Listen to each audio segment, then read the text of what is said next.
Hi students, here we have to discuss logarithmic properties. The first one is power property. सबसे पहली property है power property. इसकी general form देख लेते हैं हम. log बेस a अप्लाई हो रहा है x की पावर 5 पे. तो इस प्रॉपर्टी के अकॉर्डिंग जिस रकम पे log अप्लाई हो रहा है x की पावर 5 पे, इसको थोड़ा हाईलाइट कर लेता हूं मैं.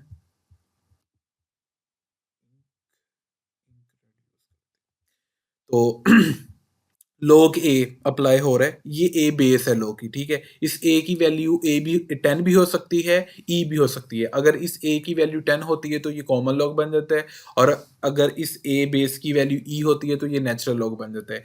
बाय द वे ये प्रॉपर्टी कॉमन log के लिए भी एप्लीकेबल है और नेचुरल log के लिए भी एप्लीकेबल है. log अप्लाई हो रहा है x की पावर 5 पे, ठीक है. तो log की प्रॉपर्टी के अकॉर्डिंग जिस रकम पे log अप्लाई हो रहा है तो उसकी जितनी भी होल पावर है, लाइक p है, x की पावर होल पावर कितनी है, p है, तो log की प्रॉपर्टी के अकॉर्डिंग p पावर log के स्टार्ट में आ जाएगी, ठीक है.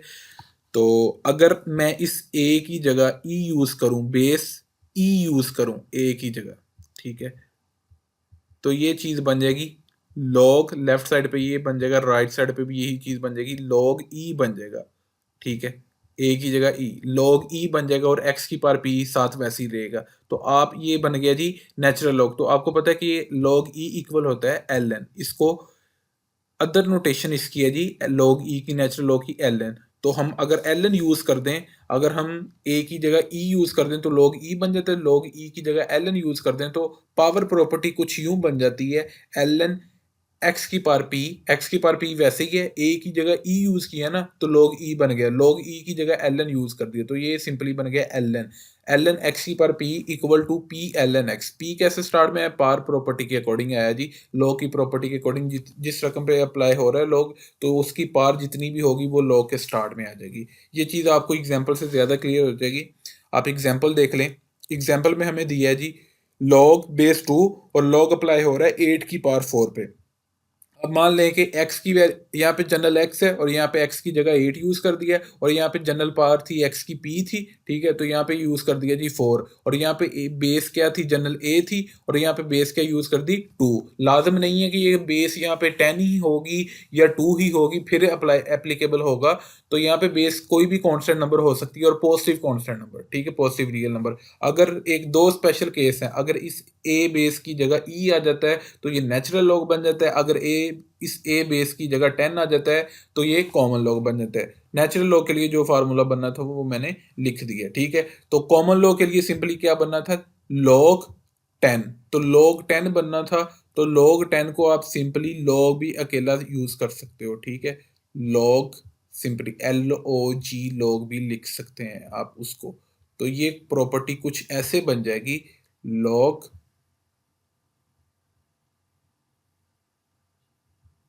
x की power p equal to p log x. Example देख लेते हैं. एग्जाम्पल का सेकंड स्टेप ये किया कि log की प्रॉपर्टी यहाँ पे अप्लाई हुई, log 2 अप्लाई हो रहा है, log विद बेस 2 8 की पावर 4 पे. तो जिस रकम पे log अप्लाई हो रहा है 8 की पावर 4 पे, तो जिस उसकी जितनी भी होल पावर है 4 है, ठीक है. log की प्रॉपर्टी के अकॉर्डिंग वो 4 पावर स्टार्ट में आएगी जैसे कि p स्टार्ट में आया था. तो ये बन गया 4 log 2 8, ठीक है. तो इसको सॉल्व करते हैं हम. अब इसको log विद बेस 2, ठीक है, इक्वल विद एक्सपोनेंट 8. अब इसको log को सॉल्व करते हैं. log की एक जनरल कॉन्सेप्ट के अकॉर्डिंग, अगर आपको लॉगरिथमिक फंक्शन का कॉन्सेप्ट नहीं पता तो आई बटन पे क्लिक करें या डिस्क्रिप्शन में लिंक मौजूद है, तो लॉगरिथमिक फंक्शन का जनरल कॉन्सेप्ट देख सकते हैं जिसमें मैंने इसका जनरल कॉन्सेप्ट को एक्सप्लेन किया है. तो मैं यहाँ पे आपको बता देता हूँ कि log 2 with base 2 and exponent 8 को सोल्व करना है. तो आपने बेस 2 की पावर चूज करनी है कि कितनी वैल्यू अपना पावर में यूज करें, कि अब हमारे पास आंसर कितना है 8. हमें ये पता है कि हमारा आंसर कितना आना चाहिए 8. हमने बेस 2 की पावर सोल्व करनी है कि चूज करनी कि कितनी पावर मैं 2 की बेस 2 की पावर लूँ. तो बेस 2 की पावर 3 लूँ तो हमारे पास आंसर कितना आता होता है 8, ठीक है. तो इसका मतलब है इस लॉ को सोल्व करके आंसर मेरे पास कितना आ जाएगा जी 3 आ जाएगा. तो मैंने इस वजह से ये 8 है जी, ये चीज़। तो इसका मतलब है log 2 8 को log with base 2 of the exponent 8 को सॉल्व करते हुए आंसर हमारा आ गया 3। तो ये साथ 4 वैसे ही मल्टीप्लाई हो रहा है, ठीक है। 4 into 3 will be equal to 12। ये इस एग्जाम्पल का आंसर हो गया, ठीक हो गया। आई होप कि कोई कन्फ्यूजन नहीं होगी आपको इसमें। तो अब हम नेक्स्ट प्रॉपर्टी देख लेते हैं। नेक्स्ट प्रॉपर्टी है जी प्रोडक्ट प्रॉपर्टी। इसकी भी जनरल फॉर्म हम देख लेते हैं। Log with base A apply हो रहा है जी, ये मल्टीप्लाई, दो वैल्यूज मल्टीप्लाई हो रही हैं, एक एक्स है दूसरी वाई है, ठीक है। दो वैल्यूज मल्टीप्लाई हो रही हैं और उन पे एक ही लॉग अप्लाई हो रहा है। तो इस प्रॉपर्टी के अकॉर्डिंग अगर आप एक्स के साथ लॉग अलग करना चाहते हैं तो वाई के साथ लॉग अलग करना चाहते हैं, तो दरमियान में जो इनके दरमियान में जो प्रोडक्ट का साइन है वो एडिशन के साइन में चेंज हो जाएगा, ठीक हो गया जी। प्रोडक्ट का साइन एडिशन के साइन में चेंज हो गया। कैसे किया कि ब्रैकेट में दो वैल्यूज थी, एक एक्स थी और वाई थी, दोनों का प्रोडक्ट था, दोनों मल्टीप्लाई हो रही थी और बाहर उनके एक ही लॉग अप्लाई हुआ विद बेस ए। इस बेस ए की जगह कोई भी वैल्यू हो सकती है, कॉन्स्टेंट नंबर, कोई भी कॉन्स्टेंट नंबर हो सकता है बट पॉजिटिव कॉन्स्टेंट नंबर। अगर इस बेस ए की जगह मैं 10 यूज कर दूं तो ये बन जाएगा log 10। ये सिंपली इस log 10 को मैं लिख सकता हूं log सिंपली, ठीक हो गया।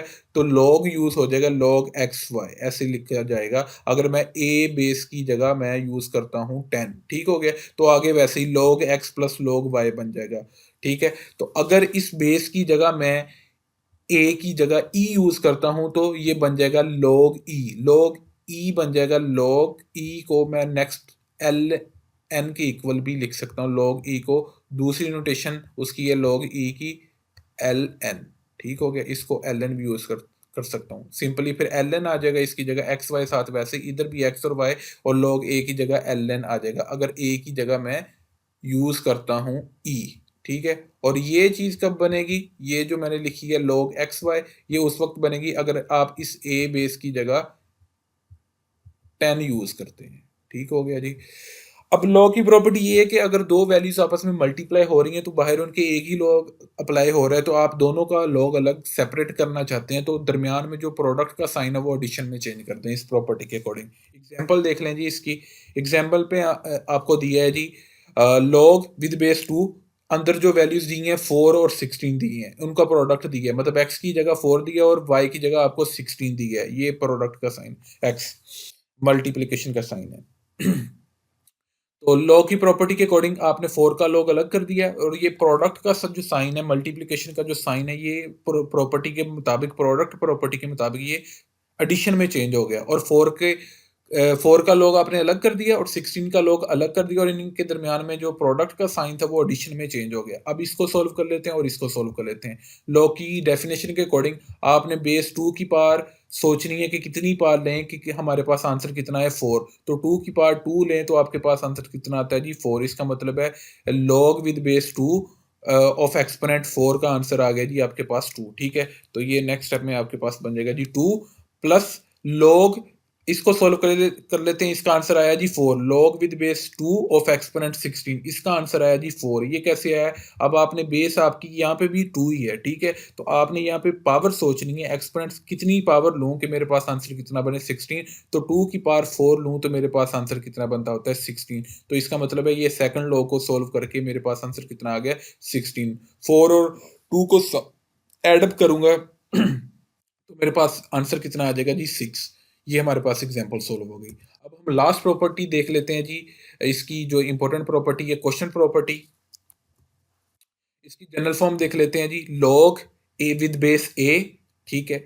दो वैल्यूज अब क्या हो रही हैं, आपस में डिवाइड हो रही हैं, एक x और एक y, दोनों पे एक ही log अप्लाई हो रहा है। अगर आप x का log सेपरेट करना चाहते हैं और y का log सेपरेट करना चाहते हैं तो ये डिवीजन के साइन को आप सब्ट्रैक्शन में चेंज कर दें लॉ की प्रॉपर्टी के अकॉर्डिंग। x का log सेपरेट हो जाएगा, y का log सेपरेट हो जाएगा और दरमियान में जो इनके बिटवीन x और y के जो डिवीजन का साइन था वो सब्ट्रैक्शन में चेंज हो जाएगा, ठीक है, जब आप लॉग सेपरेट करेंगे। अगर आप इस ए बेस की जगह ई यूज करते हैं तो लॉग प्रॉपर्टी कुछ यू बन जाएगी जो आपके सामने आपको सेकंड लाइन में नजर आ रही है। लॉग लॉग की जगह लॉग ए की जगह एल एन आ गया। कैसे? ए की जगह अगर आप ई यूज करेंगे तो ये बन जाएगा लॉग ई, ठीक है। साथ एक्स ओवर वाई तो वैसे ही रहेगा, ये बन जाएगा लॉग ई। तो लॉग ई को आप सिंपली एल एन भी लिख सकते हैं, ठीक है। दूसरी नोटेशन है इसकी एल एन, ठीक है। इस वजह से मैंने यहाँ पे एल एन यूज किया, एल एन लॉग ई की जगह, ठीक है। ये बेसिकली लॉग ई ही है, तो ये प्रॉपर्टी कुछ यूं बन गई, ठीक है। तो अब आगे हम इसके क्या देख लेते हैं, इसकी एग्जांपल देख लेते हैं, ठीक है। एग्जांपल में क्या है, log 2 विद बेस 2 किस पे log अप्लाई हो रहा है, 256/64 पे। x की वैल्यू कितनी दी है आपको, 256। यहाँ पे डिवीजन आना है, डिवीजन का साइन आना है, ये थोड़ा मिस हो गया, ये आप यहाँ पे देख लो, मैं यहाँ पे x/y है बेसिकली, ठीक है। अब ओके हो गया। log विद बेस 2 किस पे अप्लाई हो रहा है, 256/64 पे। log की प्रॉपर्टी के अकॉर्डिंग आप 256 का log अलग कर देंगे, सेपरेट कर देंगे, 64 का log सेपरेट कर देंगे, ठीक हो गया जी। फिर उसके बाद इसको सॉल्व कर लेते हैं। log with base 2 of exponent 256। आपने बेस 2 है, आपकी बेस 2 है, आपने पार सोचनी है कि बेस 2 की पार कितनी लूं कि मेरे पास आंसर कितना है, 256। तो अगर मैं 2 की पार 7 लूं तो मेरे पास आंसर कितना आता है जी इसका, 256। ये 256 के इक्वल आता है, ठीक है। तो इसका मतलब है ये लॉग, फर्स्ट लॉग को सोल्व करके मेरे पास आंसर कितना आ गया, 7। एक्चुअली मुझे एक्सपोनेंट की वैल्यू चाहिए होती है कि वो कितनी है, इसका आंसर आ गया जी 7, ठीक है। कि मैं बेस की पावर कितनी लूं कि मेरे पास ये एक्सपोनेंट में ये वैल्यू बन जाए, ठीक है। ये पावर कितनी चूज की मैंने, 7, तो इसका मतलब इसका इस लो का आंसर क्या आ गया जी 7। अब दूसरे लो को मैं सोल्व कर लेता हूँ, यहाँ पे भी बेस 2 है। अब मैंने पावर कितनी लेनी है जी, 6 लूं अगर पार में, ठीक है, तो मेरे पास ये बनता है जी 64, ठीक है। तो 2 की पावर 6 लूं, ये बेसिकली 6 है, ठीक हो गया। तो ये मेरे पास आंसर बनता है 64। तो इस सेकंड लॉ का आंसर आ गया जी 6। ओ सॉरी, ओप्स, सॉरी, मैं यहाँ पे मिस्टेक कर गया भाई, कि यहाँ पे 2 की पावर में एक्चुअली 8 लूं तो 256 बनता है, लिहाजा पहले लॉ का आंसर है 8 और दूसरे लॉ का आंसर है 6। तो ये कुछ ऐसे बन गया, 8 माइनस 6। फर्स्ट लॉ का आंसर है 8 और सेकंड लॉ का आंसर है 6। 8 माइनस 6 किया तो ये हमारे पास 2 आंसर आ गया।